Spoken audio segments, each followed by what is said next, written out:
La UNED es pionera en muchas cosas, también en su compromiso con la igualdad y en considerar la igualdad de género un principio básico y fundamental en todas sus actuaciones. En Sin Distancias nos acompaña José Matías Hernández, vicegerente de Recursos Humanos y responsable de la Oficina de Igualdad de la UNED. Gracias y bienvenido, José Matías. Gracias, igualmente. ¿Cómo aborda la UNED la promoción y el fomento de la igualdad de oportunidades entre hombres y mujeres? Bueno, pues una de las primeras medidas, la más básica, es la creación de la Oficina de Igualdad. No solo porque tenga una obligación, digamos, de carácter moral o ético, sino porque tiene que dar cumplimiento a distintas normas que, en tanto que administración pública, pues la UNED está obligada. Por esa razón se creó el 29 de junio de 2010, a través de un acuerdo del Consejo de Gobierno, la propia Oficina de Igualdad, ¿no?, que se adscribe a la Vicegerencia de Recursos Humanos y Organización, y se la dota pues con una jefatura de negociado de apoyo para llevar a cabo una serie de funciones que están establecidas en su carta fundacional. Bueno, ya es una novedad el hecho de que sea un hombre el que esté al frente de la Oficina de Igualdad de esta universidad. Bueno, es una novedad seguramente curiosa, pero muchas veces el devenir de las organizaciones determina que algunos asuntos que anden por ahí en el horizonte sin un responsable claro, pues terminan cayendo pues a la persona que se muestra más proclive a determinados temas. Yo, como es público y notorio, soy un defensor de la igualdad de género y por lo tanto pues me lo encargaron y yo pues estoy encantado, con independencia de que es posible que no deba depender de la Vicegerencia de Recursos Humanos y Organización y deba depender de algún órgano académico, pero en todo caso yo me encuentro absolutamente cómodo al frente de la Oficina de Igualdad. ¿Cuáles son las funciones concretas y los objetivos concretos de esta oficina? Bueno, pues son bastante básicos, ¿no? Se refieren a algunos de los objetivos que uno puede entender como predicables de un tipo de oficina como es esta, ¿no? Los voy a enumerar muy sucintamente. El primero es promocionar la igualdad y la no discriminación, obviamente, ¿no?, como un valor normal de convivencia dentro del mundo universitario, ¿no? El segundo, también yo lo he apuntado antes, sería velar por el cumplimiento de la legislación en materia de igualdad. Nosotros como universidad somos administración pública y por tanto estamos sujetos al principio de legalidad y en este sentido estamos obligados a cumplir la normativa también en materia de igualdad. En tercer lugar, yo creo que una de las labores principales es implantar un plan de igualdad de trato entre hombres y mujeres, que es una especie de hoja de ruta de lo que la universidad debería de hacer en materia de igualdad de género. Luego hay otra serie de funciones, no menos importantes, pero que quedan en un segundo plano, que son la coordinación de determinadas acciones con el objeto de impulsar la investigación en materia de igualdad de género, gestionar los recursos, bien es verdad que cada vez más escasos para la ejecución de la política de igualdad de la UNED, y toda una serie de acciones de coordinación, asesoramiento, estudio, divulgación, etcétera, de igualdad, por encargo de los órganos de gobierno de la universidad. Y lo más importante, no lo dejo para el último término por casualidad, es que la Oficina de Igualdad necesitamos consolidarla en tanto que es el foro adecuado de participación de toda la comunidad universitaria en materia de igualdad, pero también de no discriminación y conciliación de la vida personal, familiar y laboral, aspecto este último que suele pasar normalmente desapercibido. ¿En qué sentido suele pasar desapercibido, José Matías? ¿La discriminación va más allá que la mera discriminación entre géneros? Naturalmente, las formas de discriminación entre los seres humanos, por desgracia, constan de un inventario muy grande de cuestiones, ¿no? El problema es que cuando se habla de no discriminación o se habla de igualdad simplemente y estamos dentro de una oficina de igualdad, casi por construcción se tiende a pensar que se refiere a la cuestión de género.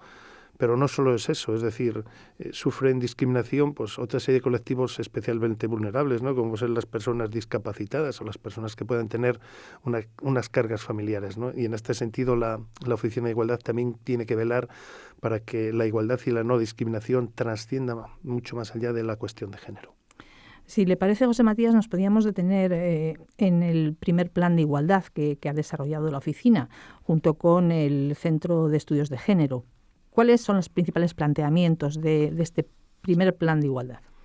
Bueno, pues es un plan bastante ambicioso, entre otras cosas porque es el primero y hay una parte de las acciones que obviamente no están ni esbozadas y por lo tanto lo primero es formularlas.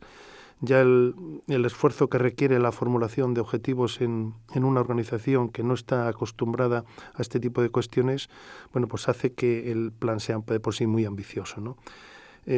Por resumirlo, yo lo circunscribiría a tres ámbitos, que son los tres ámbitos de actuación en los que se incardinan toda una serie de objetivos y medidas que van en cascada. El primer ámbito es el de la cultura de la organización, que pretende transformar el compromiso formal que existe en los documentos fundacionales de la oficina y en los documentos estratégicos de la casa en intervenciones reales. Es decir, es pasar de lo abstracto a lo concreto, materializar determinado ideario que subyace en el propio plan de igualdad. Y otro de los grandes objetivos de este ámbito de la cultura de la organización es visibilizar a la propia oficina de igualdad. Es decir, hay que partir de la base de que muchas veces en medio del espacio web de la UNED, que es inmenso, y en medio de una organización tan compleja como la nuestra, pues la Oficina de Igualdad es una unidad más. Y lograr su visibilidad cuesta mucho en medio de este mare magnum. El segundo ámbito sería el que circunscribimos a las personas y tendría como destinatarios pues los 3 colectivos de la comunidad universitaria, es decir, PDI, estudiantes y PAS. Y el tercer ámbito es el de los procesos de trabajo, que es seguramente lo más complejo, puesto que se trata de lograr el impulso de la transversalidad del principio de igualdad en todos los sistemas de gestión y la organización. La transversalidad de la cuestión de género en una organización implica un esfuerzo sistemático, riguroso, pero colectivo de toda la organización, y eso no siempre es fácil. Pero bueno, el plan de igualdad al menos tiene vocación de cumplir con esos 3 ámbitos y en eso nos encontramos. ¿Y de qué situación partíamos en la UNED? ¿Cuál era el diagnóstico, antes de realizar este plan, cuál era el diagnóstico respecto a nuestra predisposición, situación de la igualdad en esta universidad? Bueno, pues era un terreno absolutamente baldío el que exploró el diagnóstico y de hecho constató en el informe final. No teníamos hecho prácticamente nada. Cuando digo nada, me refiero a, salvo cumplir con las meras cuestiones formales, no se había abordado una política verdaderamente de igualdad. Eso ha puesto de manifiesto toda una serie de carencias a las que, tal y como he dicho anteriormente, pretende dar respuesta el plan de igualdad, el primer plan de igualdad.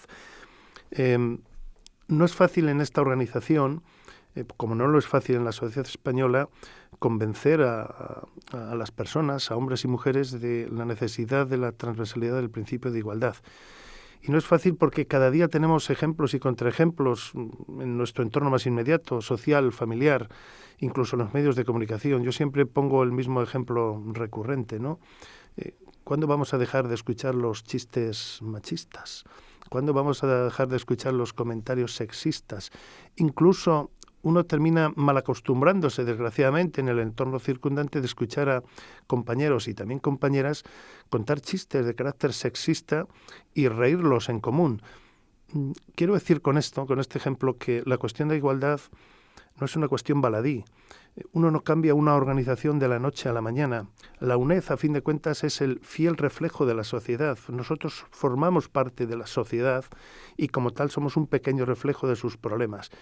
Y por más que se piense que estamos en un lugar en el que el nivel de erudición, de educación y el nivel académico de las personas es determinado, que es muy alto, por cierto, no quiere decir que no compartamos una parte de las miserias humanas de nuestra sociedad. En ese sentido, tengo que decir que la UNED es un pequeño reflejo de nuestra sociedad en ese sentido. Sí, el plan desde luego hace referencia a lo que se llama espejismo de género, que alude a la creencia de que en la universidad pues ya se ha conseguido esa igualdad, que ya no hay machismo, que ya no existen esos prejuicios, ¿no? Sin embargo, parece ser que sí, que todavía existen y que además hay personas que no están concienciadas. De la universidad no se suele esperar esto. Naturalmente que no. Pero, como he dicho antes, somos un fiel reflejo de la sociedad y somos imperfectos en tanto que seres humanos, igual que la sociedad es imperfecta. La UNED también.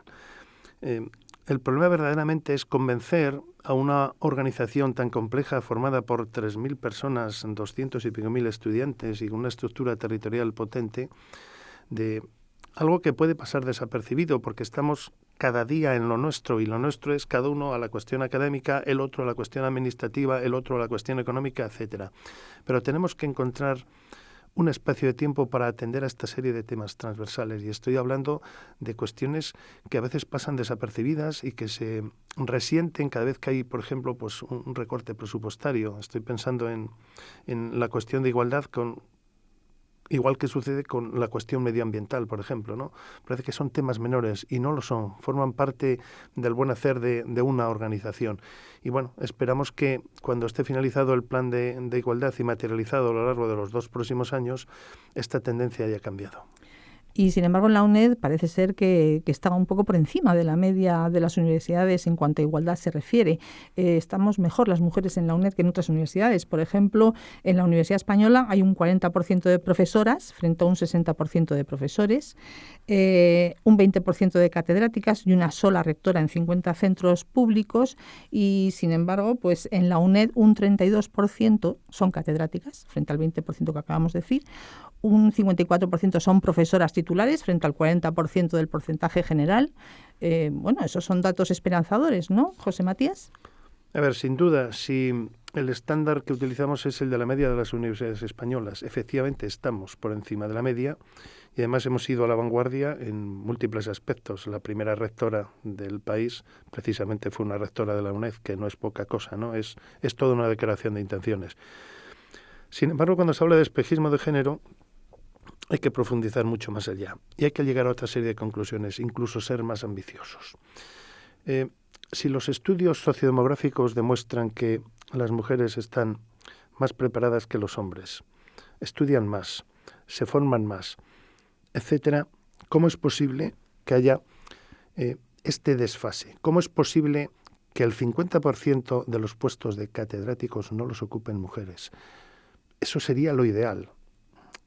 No es fácil cambiar una organización tan compleja como esta. Yo apelo a que la UNED, con independencia de que se encuentre por encima de la media de las universidades, dé un paso más adelante. Yo creo que se requiere todavía de la UNED de algún esfuerzo adicional para superar estas estadísticas, por muy ventajosas que parezcan. Bueno, y antes de ir terminando, porque se nos acaba el tiempo, un par de medidas concretas que me gustaría que comentara, que es en cuanto a la conciliación entre vida familiar y laboral, pues otro de los empeños de la UNED ha sido la implantación del teletrabajo. ¿Desde cuándo y con qué resultados se teletrabaja en la UNED? Bueno, el programa piloto de teletrabajo en la UNED, que ahora por un cambio legal se denomina trabajo a distancia, lleva en marcha desde el año 2010 y con óptimos resultados. Actualmente la UNED, junto con Red Eléctrica Española, son los dos únicos organismos de la Administración del Estado en el que el teletrabajo está en marcha. Quiero decir con esto que hay multitud de organismos en los que todas las propuestas de teletrabajo han fracasado.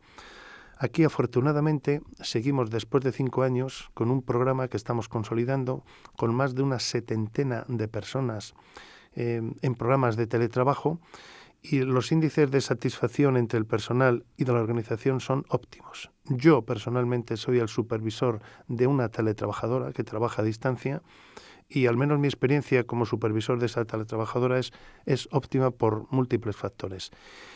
Quiero decir además que no solo el programa está asentado, sino que además están intentando aprender de él algunas otras administraciones, como el Ministerio de Agricultura, Alimentación y Medio Ambiente o la Universidad de Cádiz, que ha reclamado nuestra presencia para explicar cómo se ha conseguido implantar el programa de teletrabajo y contribuir de manera decisiva a la conciliación de la vida familiar y profesional. Bueno, pues nos tenemos que dar la enhorabuena a todos por ello y únicamente, ya para terminar, me gustaría que nos hablara sobre una iniciativa muy interesante, que es una especie de foro de discusión entre varones para hablar sobre estos temas, sobre feminismo, sobre machismo, que usted está organizando o que la Oficina de Igualdad está organizando. Bueno, pues la idea surgió dentro del seno del plan de igualdad, del primer plan de igualdad. Una de mis preocupaciones siempre ha sido el intentar demostrar que la cuestión de igualdad y la cuestión de género no es algo que sea exclusivamente de las mujeres, sino que tiene que ser necesariamente también de los hombres. Por eso he pensado en crear un grupo de varones para dinamizar esta cuestión y al final lo hemos constituido. Formamos parte del mismo 7 varones exactamente, y entre las primeras iniciativas que hemos acordado es la elaboración de una especie de píldoras de carácter informativo en el que se aborden temas muy complejos. Yo, sin ir más lejos, tengo que decir que me ha tocado uno de los probablemente más complejos que existe y sobre el que espero pronto estar otra vez de nuevo en el CEMAP para grabar mi píldora correspondiente, que son las contradicciones del hombre feminista. Creo que es un ejercicio de introspección de la organización interesante y además un nuevo ejercicio de colaboración entre el PAS y el PDI en pos seguramente de un bien común, que es implantar el principio de igualdad y que sea un referente de nuestra universidad. José Matías, vicegerente de Recursos Humanos de la UNED, responsable de la Oficina de Igualdad. Muchas gracias. A ustedes, muchas gracias.